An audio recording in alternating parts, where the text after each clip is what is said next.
Prince Harry's reputation has taken a dramatic downturn in the United States, so steep that recent polling places him at one of his lowest points ever, yet in Harry's mind the blame rests anywhere but on his own shoulders or those of his wife, Meghan Markle, the former cable television actress who has stood beside him throughout his departure from royal life.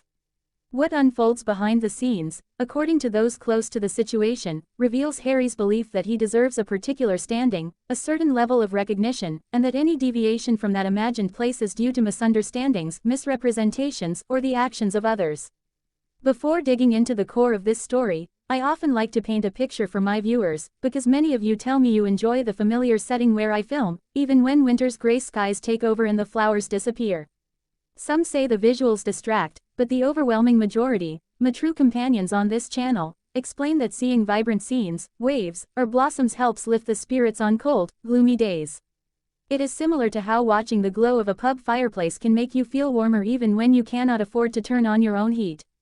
That little mental trick oddly mirrors what seems to be happening with Prince Harry, who continues to convince himself that every setback, every dip in popularity, and every fractured relationship has an external cause. Take his recent trip back to the United Kingdom a couple of months ago. He returned to attend the Well Child Awards and was reported to have pledged a charitable donation of around $1 million, though how such pledges unfold remains to be seen. He approached the trip as though he could slip into the familiar rhythms of royal life, greeting well-wishers, shaking hands, leaning into selfies, offering hugs, and performing the warm, personable image he cultivated in previous years. But the crowds were modest, the energy subdued, and his presence no longer carried the same sparkle. What many didn't realize is that this trip served another purpose behind the scenes. Harry hoped it might soften the distance between himself and King Charles. Yet earlier in the year, something had deeply unsettled him. During President Trump's state visit to the UK, the former president publicly praised Prince William as a fine son, a compliment he had also given William during a previous event in Paris. According to a highly reliable source, Harry was incensed, believing King Charles should have stood up and explicitly reminded the world that he has two sons. Of course, such interventions are unheard of at formal banquets, which are not platforms for airing family sensitivities, but Harry reportedly carried this resentment for months.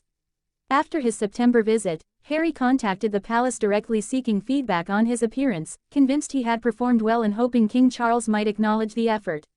From Harry's perspective, Queen Camilla is the force preventing any meaningful reconnection. He has publicly described her as dangerous, accused her of seeking favorable press, and framed her as the barrier between him and the king. Meanwhile, he blames the media for shaping his father's views. However, those familiar with palace operations state clearly that the king's reactions are based solely on Harry's own spoken words and actions, not on tabloid narratives. The tension continued to escalate, and according to insiders, this is what led Harry to initiate additional public engagements and trips, such as his recent journey to Canada, without consulting or informing the palace beforehand. This behavior has repeatedly caused confusion among royal staff, because while Harry continues to declare that his greatest wish is reconciliation with his father, especially as he publicly emphasizes concern for the king's health, his actions suggest a pattern of independence, impulsiveness, and a refusal to acknowledge the consequences of his own choices. The palace, I am told, is now watching carefully to see how Harry responds in the coming months, though expectations for meaningful change are low.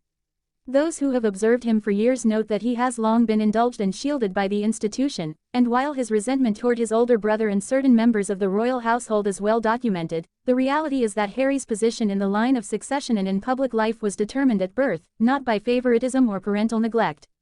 Ironically, despite stepping back from royal duties, Harry still benefits enormously from his title, image, and presence on one of the most visited websites in the world, yet he continues to frame himself as the outsider, the misunderstood son, the victim of forces beyond his control.